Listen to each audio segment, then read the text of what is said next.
ஜெபிக்கணும். உங்கள் ஜெபத்துக்கு ஆண்டவர் பதில் தருவார். நான் ஜெபிச்ச ஆண்டவர் கேட்பாரா? நான் பாவி ஆயிட்டையா, உங்களை மாதிரி பரிசுத்தவான்கள் ஜெபித்தாதானே கேட்பார்.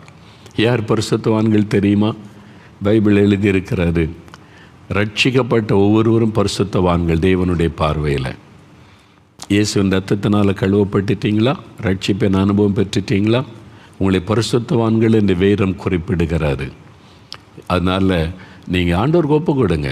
இயேசுவே என் உள்ளத்தில் வாங்க, உங்கள் ரத்தத்தினால் கழுவுங்க, எனக்கு பாவமன்னிப்பின் சந்தோஷ ரட்சிப்பை கொடுங்கன்னு கேட்டு பெற்றுக்கொண்டீங்கன்னா பரிசுத்தவான்கள் தான் அவருடைய ஆண்டவருடைய பார்வையில். உடனே பெருமையாக நான் பரிசுத்தவான், யார் என் கூட அப்படின்லாம் பேசுகிறாருங்க. நம்ம இன்னும் பரிசுத்தத்தில் வளரணும், கடந்து போகணும், அவ்வளோதான். சரியா? அப்போ உங்கள் ஜெபம் ஆண்டவருக்கு பிரியம். யாருடைய ஜெபத்தை அவர் அற்பமாக எண்ண மாட்டார். நீங்கள் கிறிஸ்தவர் அல்லாதவங்களாக இருக்கலாம், இதுவரை சர்ச்சைக்கே போனதில்லைங்க, நான் பைபிள்லாம் வாசித்து எனக்கு முழுமையாக ஒன்றும் தெரியாதுங்க, பரவாயில்ல. இயேசுவை பற்றி இப்போ உங்களுக்கு தெரியும். இந்த சாட்சி வாசிக்கும் போது அவர் உங்களை நேசிக்கிறார், உங்கள் ஜெபத்தை கேட்பார், உங்களுக்கு அற்புதம் செய்வார். உங்களுக்கு என்ன அற்புதம் வேணும்? பாவத்திலிருந்து விடுதலை வேணுமா? வியாதிலிருந்து சுகம் வேணுமா? வேலை வேணுமா? கடன் பிரச்சனை மாறணுமா? தடைகள் நீங்கணுமா? என்ன அற்புதம் உங்களுக்கு வேணும்? இன்றைக்கு செய்வார். நீங்கள் பண்ணுற ஜெபம் உங்களுக்கு 5 நிமிடம் டைம் கொடுக்கப்படும், நீங்கள் ஜெபிக்கணும். சரியா? இயேசுவின் நாமத்தில் ஜெபிக்கும் போது, இயேசுவே, இயேசு கிறிஸ்துவின் நாமத்தில் அப்படி அந்த பெயரை சொல்லி ஜெபிக்கும் போது அற்புதம் நடக்கும். அதற்கு இந்த ஒரு சாட்சிகள், நிறைய சாட்சிகளுக்கு வருது. அதில் சிலதை தான் நான் நேரம் கருதி உங்களுக்கு சொல்லுகிறோம். சரியா? இப்போது சகோதரி பியூலா டெல்லியிலிருந்து நமக்கு ஒரு அவங்களுடைய அனுபவத்தை எழுதியிருக்கிறாங்க பாருங்கள். என் கணவர் டெல்லியில் உள்ள ஒரு ஐடி கம்பெனியில் வேலை பார்த்து வந்தார். கடந்த மே மாதம் 28ஆம் தேதி என் கணவருக்கு அவர் கம்பெனியிலிருந்து ஃபோன் வந்தது. கொரோனா எதிரொலியால் வேலை இழக்கும் பணியாளர்களில் என் கணவரும் ஒருவர். வேலை இல்லைன்னு அவ்வளோதான் சொல்லிட்டாங்க. எனவே 1 மாதத்திற்குள் வேலையை ராஜினாமா செய்யும்படி சொன்னார்கள். இந்த செய்தியை கேட்டதிலிருந்து எங்கள் குடும்பமே தடுமாறி போனது. வருமானத்திற்கு என்ன செய்வது? Housing loan, car loan, EMI கட்ட வேண்டுமே, என்ன செய்வது? பெற்றோர்களும் எங்களுடன் கூட இருக்கிறார்கள். என் கணவரின் சம்பளத்தை நம்பித்தான் முழு குடும்பமும் இருக்கிறது. என்ன செய்வதென்ற சூழ்நிலையில் 2020ஆம் ஆண்டு மே மாதம் 30ஆம் தேதி நடைபெற்ற உங்களுடைய திறப்பின் வாசல் நேரலை ஜெபத்தில் கலந்து கொண்டு பாரத்தோடு ஜெபித்தோம். ஒவ்வொரு மாதமும் கடைசி சனிக்கிழமை திறப்பின் வாசல் உபவாச ஜெபம். இப்போ ஆண்டில் அது 4 மாவட்டியில் நடக்கும்போது சுமார் 40,000 50,000 பேர் நம்முடைய தேவனுடைய கூடாரத்தில் கூடி வருவார்கள்.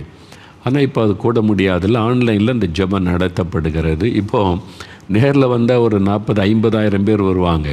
இப்போ ஆன்லைனில் லட்சங்கள் கலந்து கொண்டு ஆசீர்வதிக்கப்படுகிறதை பார்க்க முடிகிறது. அந்த மாதிரி ஒவ்வொரு கடைசி சனிக்கிழமை, இந்த மாதத்தில் கடைசி சனிக்கிழமை நடைபெறும். கடைசி சனிக்கிழமை திறப்பின் வாசல் ஜெபம் 10 மணிலேருந்து 2 மணி வரை நடைபெறும். கர்த்தர் சித்தமானால் நம்முடைய அன்பு சோர் அப்பாதரை அவருடைய துணைவியார் அன்பு சகோதரி வந்து தெய்வ செய்தி கொடுப்பாங்க. அவங்க நான் அவங்கள்ட்ட கேட்டிருக்கிறேன், அவங்க ஜெபித்து ஆயத்தப்படுறேன்னு சொல்லியிருக்கிறாங்க. தவறாமல் பாருங்கள், மற்றவங்களுக்கு சொல்லுங்கள். சரியா? பாருங்கள், திறப்பின் வாசல் ஜெபத்தில் கலந்து கொண்டு பாரத்தோடு ஜெபித்தோம். 2020ஆம் ஆண்டு ஜூன் மாதம் வாக்குத்தத்த வசனம், உங்கள் முந்தின சீரை பார்க்கிலும் உங்களுக்கு நற்சீர் உண்டாக செய்வேன். இது வேதத்தில் இருக்கிற வாக்குத்தத்தம். முந்தின சீரை விட நற்சீர் உண்டாக்குவேன்னு கர்த்தர் வாக்கு கொடுக்கிறார். இந்த வாக்குத்தத்த வசனத்தை வைத்து தொடர்ந்து ஜெபம் செய்து வந்தேன். நீங்கள் சொன்னதை போன்று கடன்களை எல்லாம் ஒரு பேப்பரில் எழுதி அதன் மீது கை வைத்து, எங்களுக்கு இந்த கடன்லாம் இருக்குது, வீட்டு கடன், காரு கடன், இந்த கடன், இதெல்லாம் ஆண்டவரை அடைச்சி கொடுக்கணும் அப்படின்னு ஜெபம் பண்ணியிருக்கிறாங்க. ஒரு நாள் ஜெப நேரத்தில் இந்த கொள்ளை நோய்க்கு மத்தியிலும் இயேசுவால் உங்களை இரட்டிப்பாக ஆசீர்வதிக்க முடியும் என்று நீங்கள் சொன்னீர்கள். நான் நினைத்தேன், இருந்த வேலையும் போய்விட்டது, எங்களுக்கு எப்படி இரட்டிப்பான நன்மைகள் வரும் என்று நினைத்தேன். நம்ம சூழ்நிலை அப்படி தான் பார்ப்பான்ல, அது எப்படி இரட்டிப்பான ஆசீர்வாதம் கிடைக்கும்? வருமானமே இல்லை, இருந்ததும் போச்சு, என்னடா அப்படின்னு நினைக்க தோன்றும். அப்போ நோட்டீஸ் பீரியடிலிருந்து 1 மாதத்தில் என் கணவர் கலந்து கொண்ட நேர்முக தேர்வு முடிவில் 3 பெரிய கம்பெனிகளிலும் இருந்து நல்ல சம்பளத்தில் அவருக்கு வேலைக்கு அழைப்பு வந்தது. ஒரு வாசல் அடைக்கப்படுது. இரட்டிப்பான ஆசீர்வாதம் எப்படி? இந்த லாக்டவுன் காலத்தில் எல்லாம் வேலை இழந்து கொண்டிருக்காங்க. என்ன நடக்கும்? 1 மாதம் தான் டைம் கொடுத்துருக்குறாங்க. அந்த 1 மாதத்துக்குள்ளே 3 பெரிய கம்பெனிலேருந்து வேலைக்கு அழைப்பு வருகிறாரு. ஒரு வாசல் அடைக்கும் போது 3 வாசலை கர்த்தர் திறக்க, அதான் கர்த்தர், அதுதான் ஆண்டவர். வழி இல்லாத இடத்தில் வழி திறப்பார். நீங்கள் சூழ்நிலையை பார்க்காதங்க. அதனால தான் சொல்ல, விசுவாசத்தில் உறுதியாக இருங்க. என்ன நடந்தாலும் பயப்படாதங்க, கலங்காதங்க. பயப்படுகிற செய்தி தான் இந்த தேசத்தில் வந்து கொண்டே இருக்கும். 3ஆவதால் வரும்பாங்க. அது வரலைன்ன உடனே இப்போ நம்ம ஜெபிக்கிற வரக்கூடாதுன்னு வராது, நம்ம விசுவாசிப்போம். உடனே வேறு பேரில் அது வருது இது வருதுன்னு செய்திகள் கடைசி காலத்தில் இந்த செய்தி வந்துக்கிட்டே இருக்கும். நீங்கள் என்ன பண்ணணும்? பயப்படக்கூடாது. கடற்கரையில் நிற்கிறீங்கன்னு வைங்களேன், ஒரு அலை அப்படி வந்துட்டு போனால் அடுத்த அலை வரும், வந்துக்கிட்டே தான் இருக்கும். வல்லாலே வந்துக்கிட்டே இருக்கும். ஆனால் நீங்கள் கரையில் நின்னீங்கன்னு வைங்களேன், ஆண்டவர் அதுக்கு ஒரு எல்லை குறிச்சிருக்க, இம்மட்டும் வா, மிஞ்சு வராது என்று அலைகளுக்கு ஒரு கட்டளை கொடுத்து வைத்திருக்கிறார் என்று பைபிளில் இருக்குது. ஆண்டவர் அனுமதிச்சாதான் அது சுனாமியாக உள்ளே வரும். அவர் அனுமதிக்காமல் வர முடியாது. கட்டளை கீழ்ப்படிஞ்சு மட்டும் வா, வராதன்னு அவர். அது மாதிரி ஆண்டவருடைய இந்த கடைசி காலத்தில் அலையலையான ஆபத்துகள் வரும். இயற்கையினால் உண்டாகிற அழிவுகள், பூமி அதிர்ச்சிகள், பஞ்சங்கள், கொள்ளை நோய்கள், யுத்தங்கள் இதெல்லாம் நடந்துக்கிட்டே இருக்கும், வந்துக்கிட்டே இருக்கும். பயப்படாதங்க. கர்த்தருக்குள்ளே நீங்கள் தைரியமாக இருங்க. வருகைக்கு உங்களை ஆயத்தப்படுத்திக்கிட்டே இருங்க. ஆண்டவர் வரப்போகிறார், சீக்கிரம் வரப்போகிற எழுப்புதல், அதுக்கான ஆயத்தங்களை மட்டும் நீங்கள் செய்து கொண்டிருங்க. எதை குறித்து கலங்க தேவையில்லை. பாருங்கள், இப்போது பாருங்கள், 3 பெரிய கம்பெனியிலிருந்து அவங்களுக்கு அழைப்பு. எந்த வேலையை தேர்ந்தெடுப்பது என்பது எங்களுக்கு பெரிய வேலையாகிவிட்டது. சாதகமே இல்லாத சூழ்நிலையிலும் கூட இயேசு வேலையை கொடுத்து ஆசீர்வதித்தார். மேலும் என் கணவர் வேலை செய்த கம்பெனியிலிருந்து வர வேண்டிய பணங்கள் அனைத்தும் ஒரே மாதத்தில் வந்து சேர்ந்தது. அதை வைத்து எங்களுடைய வீட்டுக்கடன், கார் கடன் நாங்கள் கொடுத்து தீர்த்து விட்டோம். என்ன செய்வது என்ற சூழ்நிலையில் கடனை அடைக்க செய்து என் கணவரை புதிய வேலையில் சேர செய்து ரெட்டிப்பான நன்மையினால் எங்களை நிரப்பின இயேசுவுக்கு நன்றி. பார்த்தீங்களா? அன்பு சகோதரர் பியூலாவுக்காக, அவருடைய குடும்பத்துக்காக ஸ்தோத்திரம். எவ்வளோ பெரிய அற்புத ஆண்டவர் செய்திருக்கிறார். உங்களுக்கு செய்வார், இன்றைக்கு செய்வார். வாலிப தம்பி, வாலிப மகள் வேலை போயிட்டு இன்றைக்கி ஜெபிக்கணும். இயேசு உங்களுக்கு ஒரு வழி திறப்பார். சரியா? விசுவாசத்தோடு ஜெபிக்கணும். சகோதரி மாலினி ஈரோட்டில் இருந்து இந்த கவனிங்க, நான் கடந்த 14 வருடமாக முடக்குவாத நோயினால் மிகவும் கஷ்டப்பட்டேன். ஆர்த்தரைட்டிஸ், முடக்குவாதம், அப்படியே முடக்கிறோம். கை கால்களில் உள்ள ஜாயிண்ட் எலும்புகளில் சுருக்கென்று வலி இருக்கும். உள்ளங்கையில் உள்ள ரேகைகளிலும் கூட வீக்கம் இருந்தது. கையில் உள்ள ரேகையில் கூட வீக்கம் இருந்ததாம். எவ்வளோ கடினம் இல்லை, எவ்வளோ வேதனை பார்த்தீங்களா? அது வலி எடுக்குமா? தாங்கி கொள்ள முடியாத மரண வலியைத்தான் அனுபவித்து வந்தேன். எவ்வளோ வேதனை இல்லை, தாங்க முடியாத ஜாயிண்ட் சுருக்கு நீ வலிக்கும். அந்த மாதிரி 3 வேளை சாப்பாடு, 6 வேளை மாத்திரை என்று ஒரு நாளைக்கு 45 மாத்திரைகளை நான் சாப்பிட வேண்டியதாக இருந்தது. ஒரு நாளைக்கு 45 மாத்திரை. ஒரு வாரத்திற்கு மாத்திரைக்காக மட்டும் 1250 ரூபாய் செலவாகும்.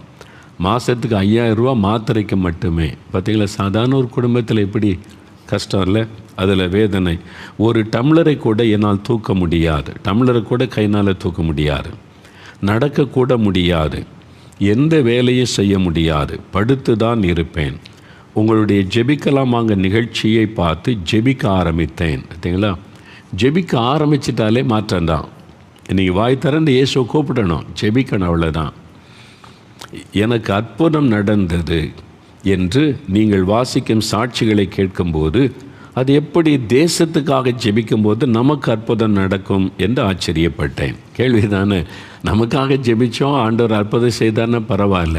இந்திய மக்களை ரட்சியும், இந்திய மக்களை ஆசீர்வதி, என் இந்திய மக்களை ஆண்டவர் மனக்கண்களை திறந்தருளும், பாவங்களை மன்னின்னு தேசத்துக்காக ஜெபிச்சா எனக்கு எப்படி சுகம் கிடைக்கும்? இல்லை? ரொம்ப ஆச்சரியம் இல்லை? வசனம், அதாவது ஆண்டவருடைய வசனத்துக்கு கீழ்ப்படுகிறீங்க. எல்லா மக்களுக்காக ஜெபிங்க, அதிகாரத்திற்காக ஜெபிங்க என்பது தேவனுடைய கட்டளை. நீங்கள் தேவனுடைய கட்டளைக்கு கீழ்ப்படிந்து மற்றவங்களுக்கு ஜெபிக்கிறீங்க. மற்றவங்களுக்கு ஜெபிப்பது என்பது நீங்கள் தேவனுடைய வார்த்தைக்கு கீழ்ப்படிவது. கீழ்ப்படியும் போது அற்புதம் நடக்கும். நிறைய பேர் ஏன் அற்புதம் பெறுவதில்லை? தேவனுக்கு வசனத்துக்கு கீழ்ப்படியாததுனால தான் அற்புதங்களை காண்பது இல்லை. வசனத்துக்கு கீழ்ப்படிஞ்சு அற்புதம் நடந்துவிடும். பார்த்தீங்களா? அதான் அதனுடைய ரகசியம். சரி, நாமும் தேசத்திற்காக ஜெபித்து பார்க்கலாம் என்று நானும் 1 மாதம் தேசத்திற்காக ஜெபம் செய்ய ஆரம்பித்தேன். அதிகாலையில் யாரோ என்னை எழுப்பி விட்டதை போன்று எழுந்திருந்து தேசத்திற்காக ஜெபித்தேன். ஆண்டவர் எழுப்பி விட்டுருவார். நீங்கள் ஜெபிக்கணும்னு தீர்மானம் பண்ணுங்க, கர்த்தரே உங்களை ஜெபிக்க எழுப்பி விடுவார். கடந்த மாதம் திறப்பின் வாசல் ஜெப நாளன்று 28 வருடமாக முடக்குவாத நோயினால் கஷ்டப்பட்ட ஒரு சகோதரி இப்பொழுது சுகமாகி தன் வீட்டு வேலைகளை தானே செய்யும் சாட்சியை விஷுவலாக காண்பித்தார்கள். அது எனக்கு உற்சாகத்தையும் விசுவாசத்தையும் கொடுத்தது. எனக்கும் இயேசு அற்புதம் செய்வார் என்ற விசுவாசத்தில் அன்றைய ஜெப நேரத்திலேயே கண்ணீரோடு ஜெபித்தேன். இந்த சகோதரிக்கு சுகம் கொடுத்தீங்களே, என்னை சுகம் கொடுங்க, நீ கண்ணீரோடு ஜெபிச்சிருக்கிறாங்க. இயேசு என்னுடைய பெயரை உங்களுக்கு வெளிப்படுத்தி என் பெயரை நீங்கள் கூப்பிட்டு மாலினி என்கிற சகோதரி, மாலினி உன்னுடைய நெடுநாள் வேதனை இன்று நீங்குகிறது என்று சொன்னீர்கள். பாருங்கள், ஆண்டவர் அவங்க ஈரோட்டில் உட்காந்து ஜெபிக்கிறாங்க. அவங்க பெயர் மாலினி. ஆண்டவர் சொல்கிறார் ஜெப நேரத்தில் அவங்க கண்ணீரோடு ஜெபிக்கிறாங்க. 14 வருஷ வேதனை, ரொம்ப கொடூரமான வேதனை. அதனால் அழுது ஜெபிக்கிறாங்க, விசுவாசத்தோடு ஜெபிக்கிறாங்க. ஆண்டவர் சொல்கிறாரு, மாலினி உன்னுடைய நெடுநாள் வேதனை இன்று நீங்குகிறது என்று சொன்னீர்கள். அதை கேட்ட உடனே சோஃபாவில் உட்கார்ந்திருந்த நான் துள்ளி குதித்தேன். உடனே துள்ளி குதிச்சிருக்கிறாங்க. உடனே சரீரத்தில் டெலிவரன்ஸ், விடுதலை. அன்றிலிருந்து இயேசு எனக்கு ஒரு நல்ல சுகத்தை கொடுத்திருக்கிறார். இத்தனை வருடங்கள் நான் பட்ட கஷ்டங்கள் ஒரு நாள் ஜெபத்தில் என்னை விட்டு விலகியது. இப்போது 10 நாட்களுக்கு மேல் ஆகிவிட்டது. நான் சோதித்து பார்த்த பின்னர் தான் இந்த சாட்சியை எழுதுகிறேன். இப்பொழுது எந்த மாத்திரையும் நான் சாப்பிடுவது இல்லை. நன்றாக இருக்கிறேன். உற்சாகமாக வீட்டு வேலைகளை செய்கிறேன். 14 வருடம் முடக்குவாத நோயினால் வேதனைப்பட்ட எனக்கு இயேசு இந்த அற்புதத்தை செய்திருக்கிறார். இயேசுவுக்கு நன்றி. அன்பு சகோதரி மாலினிக்கு ஆண்டவர் செய்த பெரிய அற்புதத்திற்காய் கர்த்தருக்கு ஸ்தோத்திரம். உங்களை வாழ்த்துகிறோம், ஆசீர்வதிக்கிறோம். இதை காத்து கொள்வதில் கவனமாக இருங்க. தினம் வேற வாசித்து ஜெபிங்க, கர்த்தர் ஆசீர்வதிப்பார். இதே மாதிரி நீங்கள் 14 வருஷம், 15 வருஷம், 20 வருஷம் பக்கவாதம், முடக்குவாதம் அல்ல என்ன வியாதியாக இருந்தாலும் சரி, படுத்த படுக்கையில் இருந்தாலும் சரி, இன்றைக்கு ஜெபிங்க, இயேசு அற்புதம் செய்வார். எங்கேருந்து நாங்கள் ஜெபிக்கிற உற்சாகப்படுத்தினேன். ஈரோட்டில் இருக்கிற சகோதரிக்கு அற்புத சுகம். நீங்கள் உலகத்தில் எந்த மூலையில் இருந்தாலும் இன்றைக்கு இயேசு உங்களுக்கு அற்புதம் செய்வார் பாருங்கள். அதே மாதிரி அடுத்து சகோதரி விமலா, சென்னை. நான் இயேசுவை அறியாத குடும்பத்தை சார்ந்தவள். எனக்கு கடந்த 3 வருடமாக கண்களில் பிரச்சனை இருந்தது. கண் பார்வை குறைந்து கொண்டே வந்தது. எழுத்துகள் கூட தெரியாது. நாளடைவில் எனக்கு மாலை 6 மணிக்கு மேல் முழு இருட்டாகவே தெரிந்தது. மாலை 6 மணி ஆயிட்டா எந்த எழுத்தும் தெரியாது. கண் பார்வை, எதிர்வரும் உருவங்களை கூட என்னால் பார்க்க முடியவில்லை. என் நிலையை பார்த்த எனது தோழி உங்களுடைய நிகழ்ச்சியை பார்க்க சொல்லி அறிமுகப்படுத்தினார்கள். கடந்த செப்டம்பர் மாதம் உங்களுடைய நேரலை ஜெப நேரத்தில் என் கண்கள் மீது கை வைத்து ஜெபம் செய்து கொண்டிருந்த போது என் பெயரை சொல்லி அழைத்து என் பிரச்சனையை வெளிப்படுத்தினீர்கள். விமலா, உங்களுக்கு இருக்கிற பார்வை கோளாறு இப்பொழுதே மாறுகிறது என்று சொன்னீர்கள். அந்த நிமிடத்திலிருந்து எனக்கு நல்ல பார்வை தெரிய ஆரம்பித்தது. அப்போதிலிருந்தே நான் இயேசுவை என் சொந்த இரட்சகராக ஏற்றுக்கொண்டு வேதம் வாசித்து ஜெபம் செய்ய ஆரம்பித்து விட்டேன். தினமும் 2 மணி நேரம் தேசத்திற்காக மற்றவர்களுக்காக ஜெபிக்கிறேன். இயேசுவை அறியாதிருந்த எனக்கு கூட ஜெபம் செய்ததுமே கண்ணில் நல்ல பார்வை கொடுத்து மற்றவர்களுக்காக ஜெபிக்க வைத்த இயேசுவுக்கு நன்றி. இயேசு என்ன செய்கிறார் பாருங்க, மதம் மாத்துறாராங்க. கண் பார்வை இழந்து போனவங்களுக்கு அற்புத சுகம் கொடுத்து தேசத்திற்காக ஜெபிக்க வைத்திருக்கிறார். இப்போ பாருங்கள், இந்தியாவுக்காக, இந்திய மக்களின் நன்மை ஆசீர்வாதத்துக்காக தினம் 2 மணி நேரம் ஜெபிக்கிறாங்களாம். அதான் இயேசுங்க. அந்த இயேசு தான் அவங்களோட பேசுகிறார். அவங்க கிறிஸ்தவர் அல்லாதவங்க, அவங்க ஜெபத்தை கேட்டு ஆண்டவர் அற்புதம் செய்தார்ல. விசுவாசம், நீங்கள் விசுவாசத்தோட இயேசு என்னையும் நேசிக்கிறார், எனக்கும் அற்புதம் செய்தார், எனக்காக சிலுவையில் மரித்தார், இயேசுவே என்னை தொடுங்க அப்படின்னு ஜெபிச்சிங்கன்னா இயேசு கட்டாயம் உங்களுக்கு அற்புதம் செய்வார். கண்ணில் அற்புதம் நடக்கும். கண் பார்வை இழந்து போன கண் பார்வை திரும்ப வரும்படி செய்வார். உங்களுக்கும் செய்வார். அன்பு சகோதரிக்காக ஆண்டவருக்கு ஸ்தோத்திரம். கர்த்தர் ஆசீர்வதிக்கட்டும். சகோதரர் ஜான் ஆபிரகாம், பெங்களூரில் இருந்து ஒரு சகோதரர் பாருங்கள், பெயரளவில் தான் கிறிஸ்தவனாக இருந்தேன். வேதம் வாசித்ததோ ஜெபித்ததோ இல்லை. நண்பர்களுடன் பார்ட்டிகளில் மதுபானம் குடிப்பேன். அது தவறில்லை என்று தான் இருந்தேன். நிறைய கிறிஸ்தவங்க அப்படி தான் இருக்கிறாங்க. இதில் என்ன தப்பு? அதில் உடனே வசனம் இயேசு ஒயின் அப்படின்னு தானே இங்கிலீஷில் இருக்குது, திராட்சரசன் ஒயின் குடித்தார்ல, அப்போ இது குடிக்கிற தப்பாது. போதை தரக்கூடிய எதையும் வேதம் அனுமதிக்கவில்லை. அதனால் அங்கே திராட்சரச ஒயின்னா போதை இல்லாத ஒயின், அவ்வளோதான் நீங்கள் அறிந்து கொள்ளணும். திராட்சரசம் பரிமாறப்பட்டேன்னா ஒயினாக கொடுத்தாங்க எல்லாருக்கும், அதாவது அந்த போதை தரக்கூடியதாக கொடுத்தாங்க, கிடையவே கிடையாது. அதனால் இந்த போதை தரக்கூடிய எதையும் நம்ம பயன்படுத்தக்கூடாது. அதுதான் பாருங்கள் ஆண்டவர் சொல்லுகிற ஒரு காரியம். ஆனால் இதை சில கிறிஸ்தவங்களே வாதாடுவார். கிறிஸ்துமஸ்ன்னா உடனே விருந்து, பார்ட்டின்னா குடிக்கிறாரு. அதில் இப்போ பாருங்கள் பீர் குடிக்கலாம், உடம்புக்கு நல்லது பீர் குடிக்கலாம் அப்படின்னு சொல்லி தப்பு பண்ணாருங்க. இந்த கலாச்சாரம் மாறுக, பெண்களும் குடிக்க ஆரம்பிச்சிட்டாங்க. கேட்டை வருவிக்க கொண்டு இருக்கிறீங்க. அடுத்த சந்ததி பாதிக்கப்படும், உங்களுடைய பிள்ளைகள் பாதிக்கப்படும். ஒரு நாள் உட்காந்து அழுவீங்க. இன்றைக்கி ஜாலியாக தான் தெரியும், அன்றைக்கி தெரியும் உங்களுடைய பாவத்தினுடைய விளைவு உங்களுடைய சந்ததியை பாதிக்கிறது. பீர் குடிக்கிற தப்பு இல்லை, பார்ட்டியில் கொஞ்சம் குடித்தா என்ன, அதெல்லாம் தப்பு இல்லை. கிறிஸ்மஸுக்கு இந்த மாதிரி மதுபானம் குடிக்கிற கிறிஸ்தவனே உங்களுக்கு ஐயோ, உங்களுடைய நிலைமை பரிதாபம். இயேசு வரும்போது மனம் திரும்பும்படி கர்த்தர் பேசுகிறார். ரிப்பன்ட் ஃப்ரம் யுவர் சின்ஸ், மனம் திரும்புங்க இந்த பாவ வழிகளை விட்டு. நிறைய காரியம் நம்ம ஒரு பாதையில் போய்கிட்டே இருக்கோம், சரின்னு எனக்கு ஆண்டவர் சொல்கிறாரு மனம் திரும்புங்கன்னு என்ன அர்த்தம்? அப்படியே எபவுட் டேன், நீங்கள் போகிற வழி விட்டு அப்படியே திரும்புங்க. அதான் ஆண்டவர் சொல்ல, திரும்பு, கர்த்தர் பக்கமாக திரும்ப. நீ போகிற வழி சரி, அது நரகத்தின் வழி, அது உன்னை கொண்டு போய் நரகத்தின் அக்னிக்குள்ளே தள்ளிவிடும். நீ அப்படியே திரும்ப, எபவுட் டேன், அப்படியே திரும்பன்னு ஆண்டவர் சொல்கிறார். இது தப்பா, அது தப்பா, அது ஏன் தப்பு, இதுதான் ஏன் தப்பு, வாக்குவாதம் பண்ணுறதுக்கு இடமில்லை. உன்னை நரகத்தில் தள்ள சாத்தான் திட்டமிட்டு இருக்கிறான். நீங்கள் தப்பித்து கொள்ளணுமானா இதெல்லாம் விட்டு மனம் திரும்பணும். அது தப்பா, இது தப்பா அப்படின்னு சொல்லி பேசக்கூடாது. இதெல்லாம் ஒரு காலத்தில் விதண்டவாதம் பேசி கிட்டத்தட்ட 1.5 வருஷம் வீட்டுக்குள்ளே முடங்கி போயிட்டோம்ல, யோசித்து பாருங்கள். அதனால் தயவுசெய்து உணர்ந்து கொள்ளுங்கள். இந்த சகோதரர் பாருங்கள், இதெல்லாம் தப்பு கிடையாது, அது கொஞ்சம் குடித்தா என்ன, அது மாதிரி சில அதுக்கு பைபிள் வசனத்தை தேடுறது, அதை வச்சு பேசுவார். சிலர்லாம் அது பைபிள் அப்படி எழுதியிருக்கா, இப்படி எழுதியிருக்கா, அப்படிலாம் பேசுகிறது. அது மாதிரி செய்யாதங்க, சரியா? ஒரு பாஸ்டர் புகைப்பிடிக்கிற தப்புன்னு பைபிள் எங்கே இருக்குது அப்படின்னு கேட்டிருக்காரு. சிகரெட்லாம் பிடிக்கிறேன், எதுக்கு தப்பு, எங்கே இருக்குது பைபிள், எங்கே இருக்குது, அப்படி இருக்குதாகும் பைபிளில், அப்படிலாம் கேள்வி. அந்த பாஸ்டர் உடனே அவர் பார்த்தாரு. சில தெரியாதா அவங்களுக்கு பிரதர், பைபிளில் இருக்குது பிரதர், 152 சங்கீதம் 4வது வசனம். அப்படியா பைபிளில் இருக்குதா? ஐயோ எனக்கு தெரியாத. 152 சங்கீதம் 2வது வசனம். ஐயோ அப்படியா இருக்குதான்றார். பைபிளில் 150 சங்கீதம் தான் இருக்குது, அதுவே அவருக்கு தெரியல. சங்கீதத்தில் எத்தனை இருக்குன்னு தெரியல. 152 சங்கீதம் 2வது வசனம் அப்படியா இருக்குதான்றார். பைபிளே அறகுறையாக தெரியாத நீ இது தப்பா அது தப்பா நீ பேசுகிறது, வாதாடுவது. கவனம், ஜாக்கிரதை. நீங்கள் மனம் திரும்ப தேவன் வாய்ப்பு பாருங்கள். அன்பு சகோதரர், ஆண்டவர் நீ பாவின்னு தள்ள மாட்டா, நீ குடிக்கிற வராதுன்னு சொல்ல மாட்டா, உனக்கு விடுதலை கொடுக்க விரும்புகிறார். இருவர் அறியாமல் இருந்துட்டோம், பரவாயில்லை, இனிமையாவது அறிந்து கொண்டால. இத்தனை சாட்சியை கேட்ட பிறகும் இன்னும் விதண்டவாதம் பண்ணி கொண்ட பாவத்தில் நிலைச்சிருப்பீங்களா? நீங்கள் மனம் திரும்பாத பட்சத்தில் அழிந்து போவீர்கள் என்று இயேசுவே சொல்கிறார்.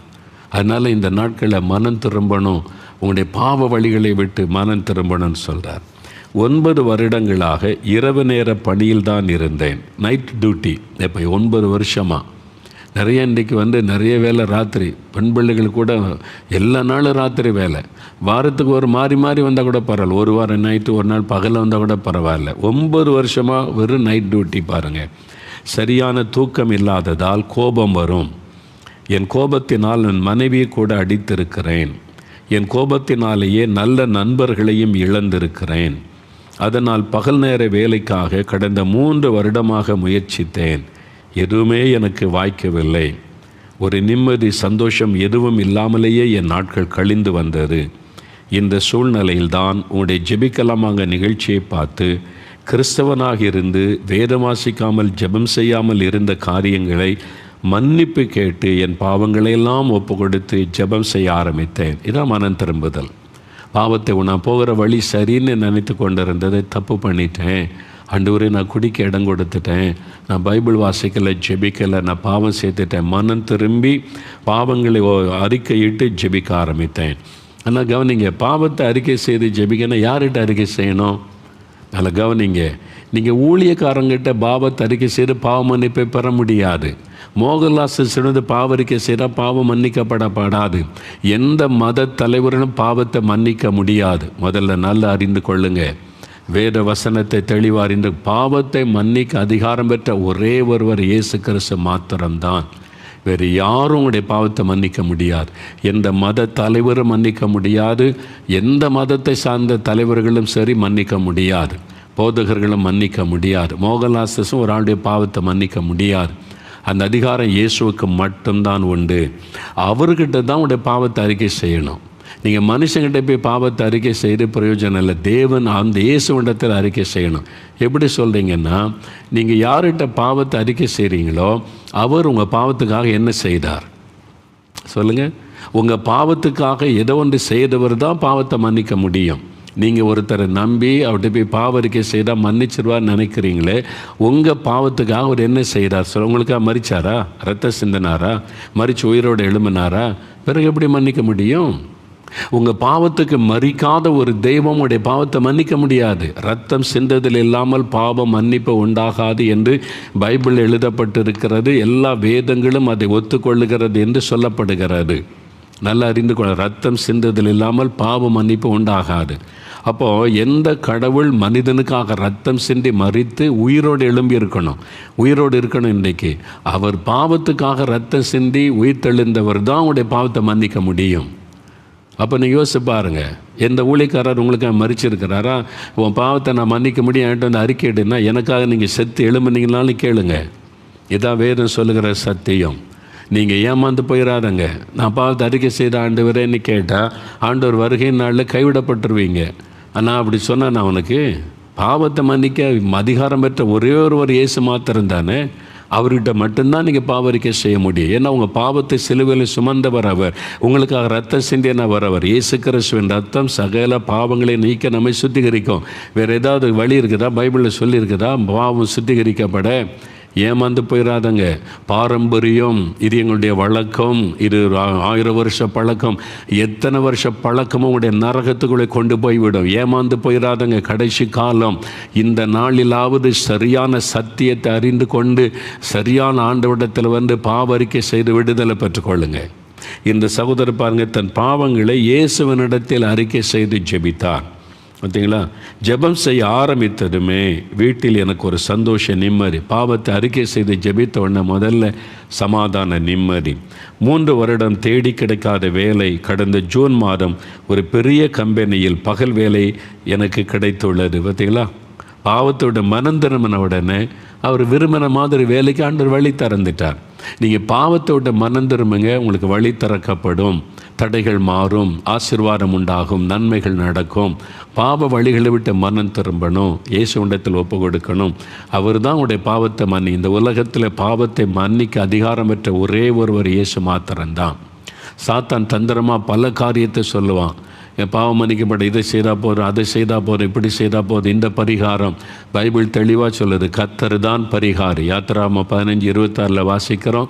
அவர் தான் பரிகாரி, இயேசு தான் பரிகாரி. உலகத்தின் பாவத்தை சுமந்தித்திருக்க வெளிப்பட்ட தேவ ஆட்டுக்குட்டி அப்படி என்பதாய் பார்க்கிறோம். நம்முடைய பாவம், சாபம், வியாதி, வேதனை எல்லாத்தையும் சிலுவையில் சுமந்து முடித்து பரிகாரத்தை செய்து முடித்து விட்டார்.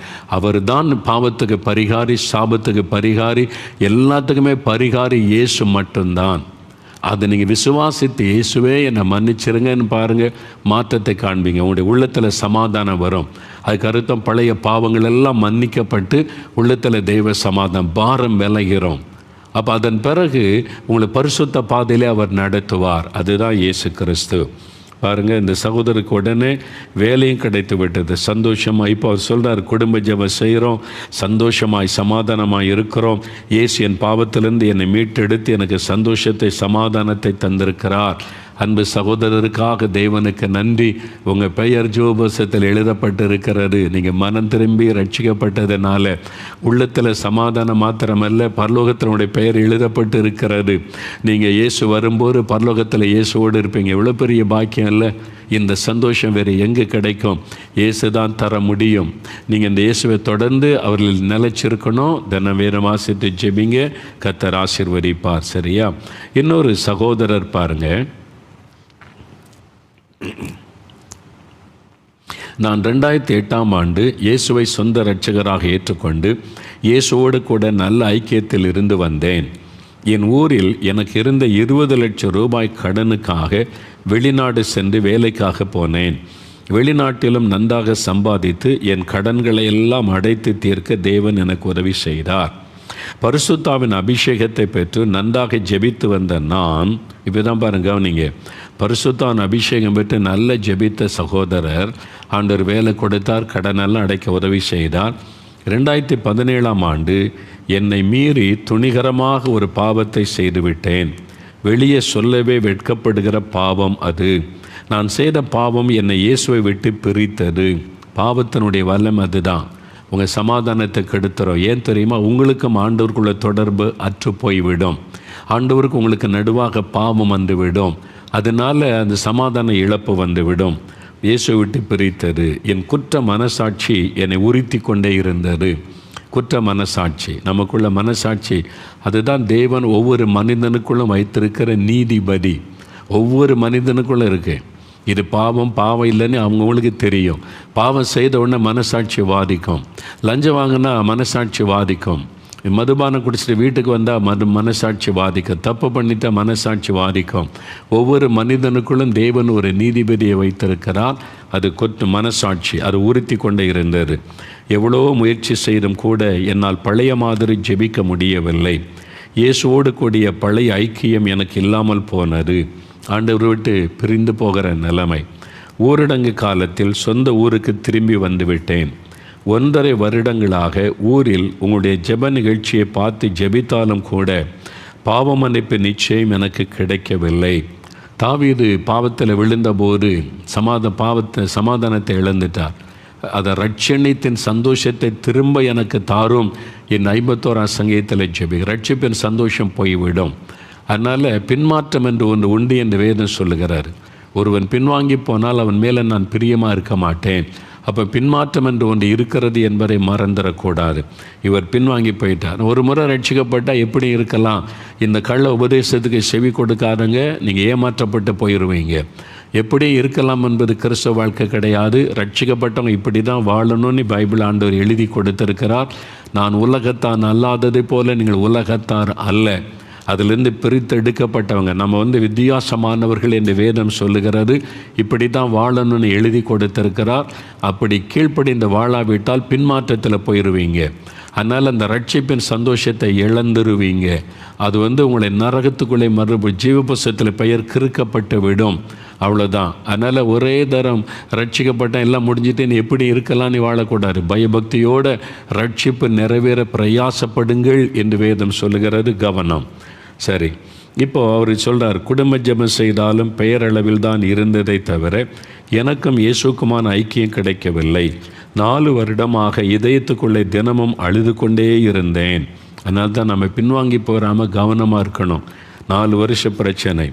அப்பொழுது கடந்த மார்ச் மாதம் 14ஆம் தேதி உங்களுடைய நேரலை ஜெப நேரத்தில் நான் என்னை ஒப்பு கொடுத்து ஜெபித்து கொண்டிருந்த போது இயேசு என் பெயரை உங்கள் மூலமாய் வெளிப்படுத்தி என் பிரச்சனைகளை அப்படியே நீங்கள் சொன்னீர்கள். இதுதான் உன் பிரச்சனை, இப்படி தான் நீ ஜெபித்து கொண்டிருக்க, பின்வாங்கி போன என்னை. என் பெயர் அரிதான பெயர். அந்த மாதிரி பெயர் அதிகமாக பார்க்க முடியாது. அரிதான பெயர். சில பேர் அதை தவறுதலாகத்தான் என் பெயரை உச்சரிப்பார்கள். ஆனால் என் பெயரை சரியாக சொல்லி நீங்கள் ஜெபித்தீர்கள். அன்றிலிருந்து பெரிய விடுதலை இருந்தது. இப்பொழுது என்னால் விடுதலையோடு ஆராதித்து பரிசுத்தாவின் அபிஷேகத்தோடு ஜெபிக்க முடிகிறது. 4 வருடமாக எனக்குள் இருந்த உறுத்தலை எடுத்து போட்டு பின்மாற்றத்திலிருந்து என்னை விடுதலையாக்கி என்னை மன்னித்து மீட்டெடுத்த இயேசுவுக்கு நன்றி. பார்த்தீங்களா? பின்மாற்றத்தில் யாராவது இருந்தீங்கன்னா ஆண்டவர் உங்களோட பேசுகிறார். ஒப்பு கொடுங்க. ஆண்டவர் உங்களை மறுபடியும் மன்னித்து ஏற்றுக்கொள்ள ஆயத்தமாக இருக்கிறாரு. பின்மாற்றத்தில் போயிட்டேன்னு ஆண்டவர் அப்படியே விட்டுவிட மாட்டார். உங்களை ஒப்பு கொடுத்து ஜெபித்தா தேவன் இறங்குவார். கடைசியாக ஒரு அற்புதமான சாட்சி பாருங்கள். சகோதரி சூர்யா ரங்கராஜன் கோயம்புத்தூர்லேருந்து அவங்க ஒரு அனுபவம் எழுதியிருக்கிறாங்க. நான் இயேசுவை அறியாத குடும்பத்தில் பிறந்து இயேசுவை அறிந்து கொண்டவள்.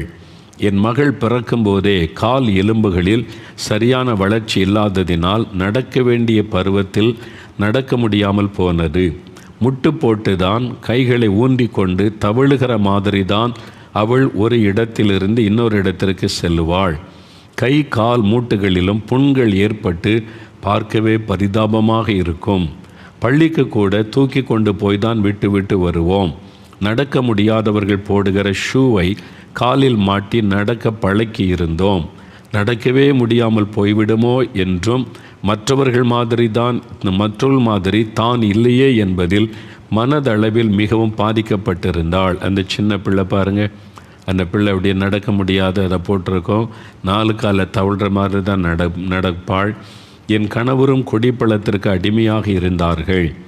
ஒருபுறம் என் கணவரின் குடி பிரச்சனை, இன்னொரு அதன சண்டை, மறுபுறம் கண்ணீரோடு காலத்தை கடத்துகிற சூழலில் இருந்தபோது சத்தியம் டிவியில் வந்த ஜெபிக்கலாமாங்க நிகழ்ச்சியை தொடர்ந்து பார்க்க ஆரம்பித்தேன். பெயர் அளவில் இயேசுவை தெரிந்து கொண்ட நான் முழுமையாக இயேசுவை ஏற்றுக்கொண்டு தேசத்திற்காக ஜெபிக்க ஆரம்பித்தேன். நாளடைவில் என் கணவரும் குடிப்பழக்கத்தை விட்டுவிட்டார். கடந்த மே மாதத்தில் திறப்பின் வாசல் ஜெபத்தில் நானும் என் கணவரும் உபவாசத்தோடு கண்ணீரோடு என் மகளுக்காக ஜெபித்தோம். ஜெப வேளையில் நீங்கள் நடக்க முடியாத குழந்தைகளை விசுவாசத்தோடு நிற்க வையுங்கள் என்று சொன்னீர்கள். நாங்களும் மகளை விசுவாசத்தோடு நிற்க வைத்தோம். பெரிய ஆச்சரியம், நிற்கவே முடியாத என் மகள் நின்றாள். 2 அடி எடுத்து வைத்து நடக்க ஆரம்பித்தாள். மறுநாளிலிருந்து கொஞ்சம் கொஞ்சமாக நடக்க ஆரம்பித்து இப்பொழுது நன்றாக நடக்கிறாள்.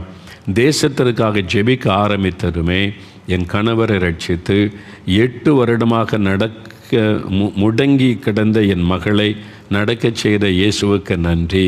இது மாதிரி நிற்கக்கூட முடியாதான், அந்த குழந்தையால் நிற்கவே முடியாதான், ஒரு ஸ்டெப்பு கூட எடுத்து வைக்க முடியாது. இப்போ ஆண்டவர் அங்கே கண்ணீரோட கணவனும் மனைவியும் ஜெபித்த போது ஆண்டவர் கால்களை தொட்டு அவங்க நிற்க வைத்தார், நடக்க வைத்தார். இப்போ நன்றாய் நடக்கிறாள் என்று எழுதியிருக்கிறாங்க. அருமையான சூர்யா ரங்கராஜன் குடும்பத்தாருக்காக ஆண்டவருக்கு நன்றி, அந்த குழந்தைக்காக நன்றி. இயேசுவின் நாமத்தில் அந்த குழந்தை நார்மலாக எல்லா குழந்தைகளும் போட ஓடி விளையாடி ஆண்டவருக்கு சாட்சியான இருக்க இயேசுவின் நாமத்தில் வாழ்த்துகிறோம். ஆமேன். இவ்வளோ அற்புதம் செய்த இயேசு இப்போ உங்களுக்கு அற்புதம் செய்ய விரும்புகிறார். 5 நிமிட டைம் ஜெபத்திற்கு நீங்கள் ஜெபிக்கணும். சரியா? நீங்கள் முடிஞ்சால் முழங்கால் படியிட்டு உங்கள் நெஞ்சில் கை வைத்து, இயேசுவே என் பாவத்திலேருந்து எனக்கு விடுதலை தாங்க, உங்கள் ரத்தத்தினால் கழுவுங்க, சமாதானம் கொடுங்கன்னு கேளுங்க. பின்வாங்கி போன சிலரோடு ஆண்டவர் பேசுகிறார். என் மகனே மகளே, நீ பின்வாங்கி போய் சமாதானத்தை இழந்துட்ட, மறுபடியும் உன்னை மன்னிக்க ஆயத்தமாக இருக்கிறேன்னு சொல்கிறாரு. ஒப்பு கொடுங்க. ஆண்டவரே என்னை மன்னிச்சிருங்க, என்னை மறுபடியும் கழுவி பரிசுத்தப்படுத்துங்கன்னு ஒப்பு கொடுத்து ஜெபிங்க. வியாதி உள்ளவர்கள் வியாதி உள்ள இடத்துல கை வைங்க. கண்ணில் பிரச்சனைனா கண்ணில் கை வைங்க. கட்டிகள் கேன்சர் இருக்க இடத்துல கை வைங்க. நடக்க முடியாத குழந்தைகள் இருந்தால் பெற்றோர் அவங்க மேலே கை வைங்க. யாராவது வியாதிப்பட்டிருந்தால் அவங்க மேலே கை வைத்து கொள்ளுங்கள். இயேசுவின் நாமத்தை சொல்லுங்கள். இயேசுவின் நாமத்தில் சுகம் உண்டாகட்டும், இயேசுவின் நாமத்தில் விடுதலை, இயேசுவின் நாமத்தில் அற்புத சுகம், இயேசுவே ஆசீர்வதியும், இயேசுவே சுகந்தாரும். நீங்கள் ஜெபிக்கும் போது சுகம் உண்டாகும், வியாதிகள் மறையும், உங்களுடைய தடைகள் மாறி காரியங்கள் வாய்க்கும். ஜெபிக்கலாமா? நீங்கள் ஜெபிக்கிறீங்களா? அப்படியே கண்களை மூடி இயேசுவை மாத்திர கண் முன்னால் நிறுத்தி, நீர் எனக்காக சிலுவையில் மரித்து உயிர்த்தெழுந்தீர், நான் இதை விசுவாசிக்கிறேன், இயேசுவை என்னை தொடும். ஜெபிக்க ஆரம்பிங்க. கண்ணை மூடி ஜெபிங்க. உங்கள் வீடுகளில் இயேசுவேன்னு கூப்பிடுங்க. இயேசுவே தொடும், இயேசுவே குணமாக்கும், இயேசுவே விடுதலை தாரும், இயேசுவே அற்புதம் செய்யும்.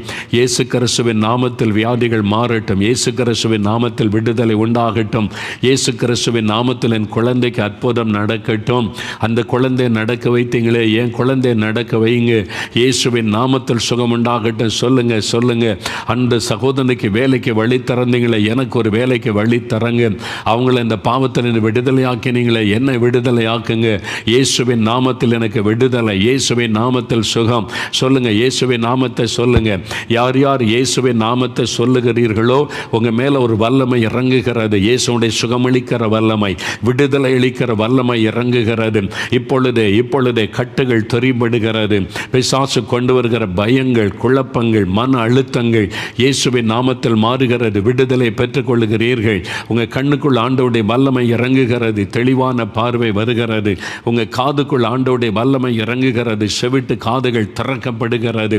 இப்போ பயன்படுத்த முடியாத கைகள், கால்களுக்குள்ளே வல்லமை, முடக்கு வாதங்கள் மாறுகிறது இயேசுவின் நாமத்தில். பக்கவாதங்கள் மறைகிறது இயேசுவின் நாமத்தில். நடக்க முடியாத கைகள், பயன்படுத்த முடியாத கைகள், நடக்க முடியாத கால்கள் சுகம் அடைகிறது இயேசுவின் நாமத்தில். இயேசுவே ஸ்தோத்திரம்னு சொல்லுங்க.